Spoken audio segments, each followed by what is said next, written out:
Hello, Tim from Fair Play Now on the 10th of June 2024. So I've got quite a few shout outs to do and they'll be coming a bit later on. But first of all, I've just got off the phone from a really nice lady, had about an hour's conversation, and we were talking about all kinds of things.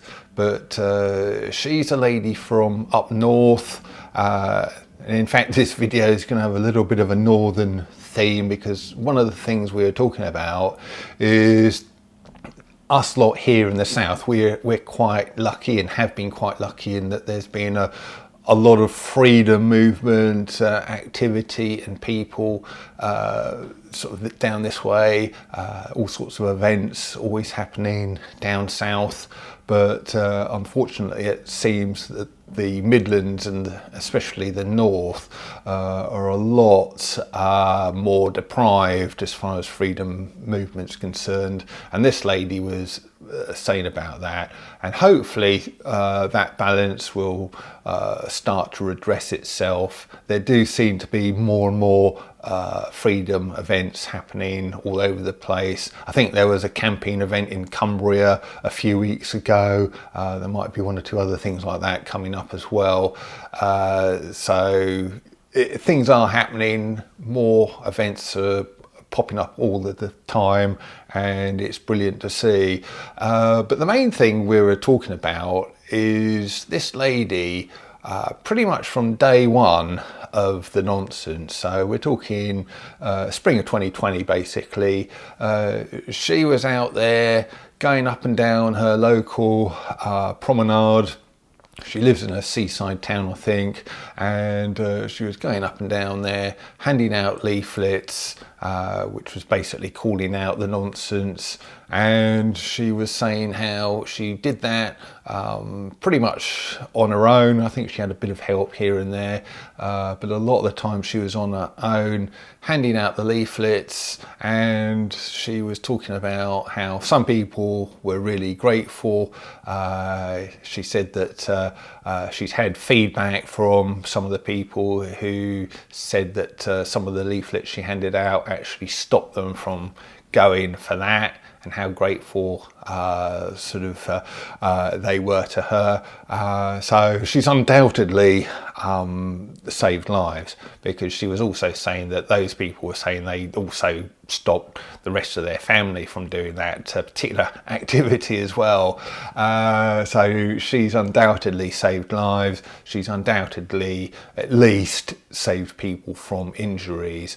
And it's great that we've had these people up and down the country, because it's all very well me making videos like this, but you are insulated to a certain degree, because of course she also got the other side of things, people shouting at her, calling her absolutely mad, calling her a mad woman, and all of that sort of abuse, which, by the way, we also talked about this in our conversation.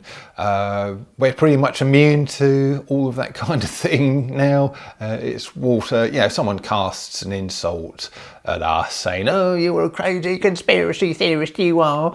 Yeah, righto.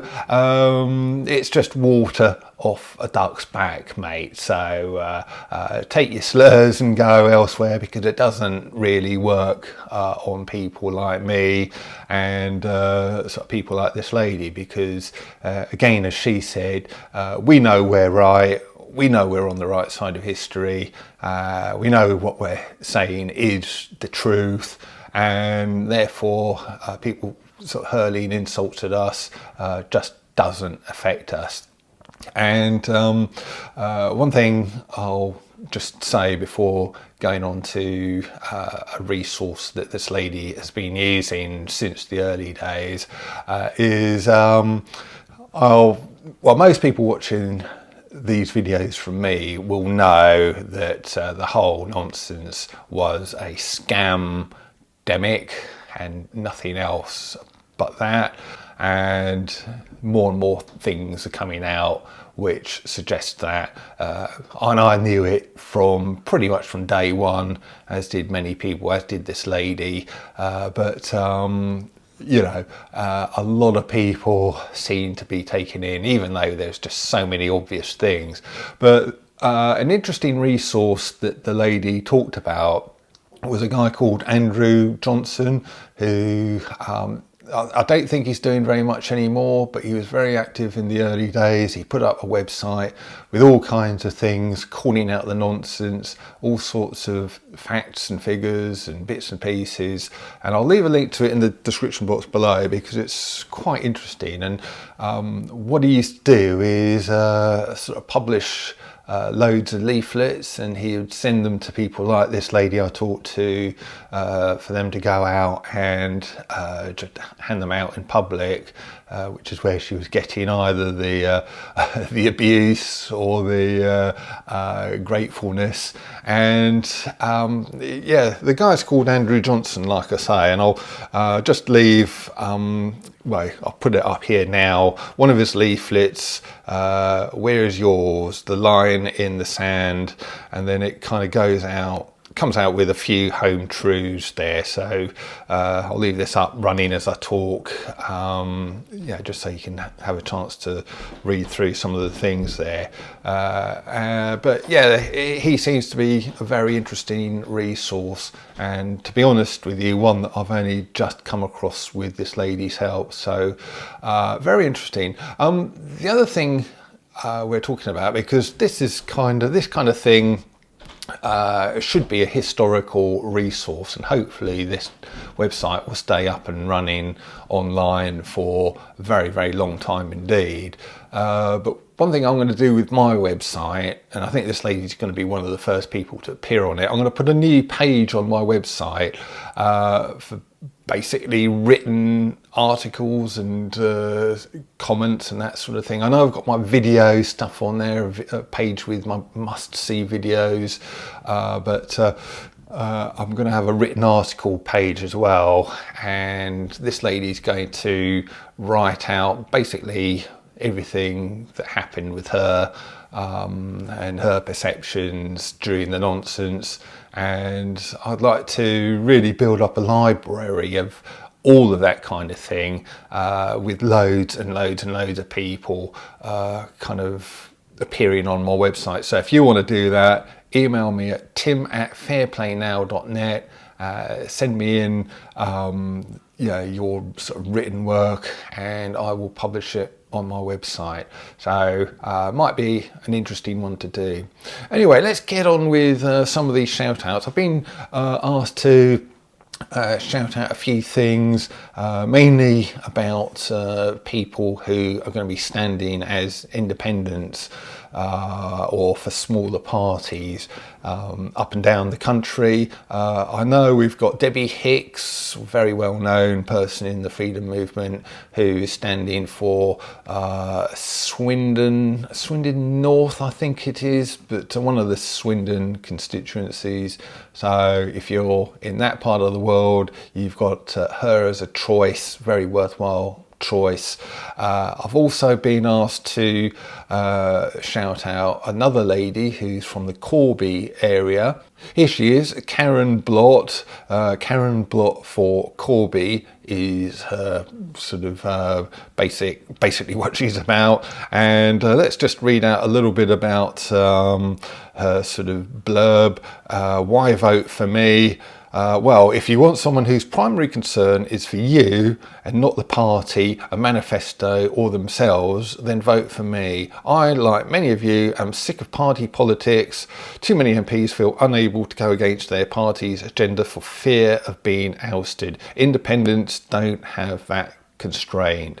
So, and then the rest of it, yeah, goes on to suggest that she's very much on our wavelength. So again, if you're in Corby, she may well be a very viable choice for you. So do check her out. I'll leave this link for her full blurb in the description box below as well. The third shout out I've been asked to give is long-time subscriber Roger. He is standing for to become an MP in one of the York constituencies. Let's just read out a little bit about him. Yeah, so his name is Roger James, and this is some of his policies. So financial and practical help for homeschooling, especially to teach law, helping farmers to resist harmful legislation, provide social facilities for teenagers, prevent 15-minute city imposition in York, reduce all taxes, defund and stop war. So some very worthwhile policies there, I would suggest. And then to go on with his message a little bit, is this is my proposed message to the electorate. I'm a member of the Love movement. That's Rachel Elnaugh's party, and by the way, she's standing. And anyway, let's go on with Roger's statement. You'll see no elaborate campaigning from me. I'm just an 80-year-old retired man who's suffered taxation and unlawful legislation for 65 years. Now I've got the time. I want to put an end to the injustice. I'm an independent candidate with no party whip telling me what to do. I'll listen only to my constituents telling me what they want. I'll meet with you on a regular basis, working together for a better life. And if you want to find out more about Roger, I'll leave a link to his blurb in the description box below as well. But yeah, if you're in the York area and you see Roger James on the ballot paper, again, he may well be a very worthwhile person to look into and to vote for. And it's brilliant to see all of these people, all of these independent candidates popping up, or smaller party candidates popping up. And I suspect that this general election we'll see a record number. It will break all records for the number of independent candidates, small party candidates standing, I would have thought. And I'll leave it there. Back soon. Tim from Fairplay now. Thanks for watching.